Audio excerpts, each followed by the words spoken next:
నీవు నీ దేవుడైన యెహోవా మాట వినిన యెడల ఈ దీవెనలన్నీయు నీ మీదికి వచ్చి నీకు ప్రాప్తించును.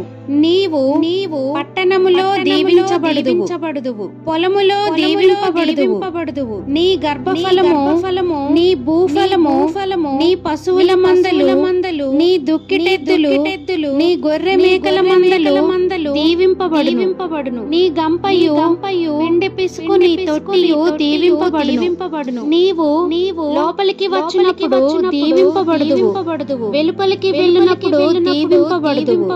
నీ మీద పడు నీ శత్రువులను యెహోవా నీ ఎదుట హతమగునట్లు చేయును.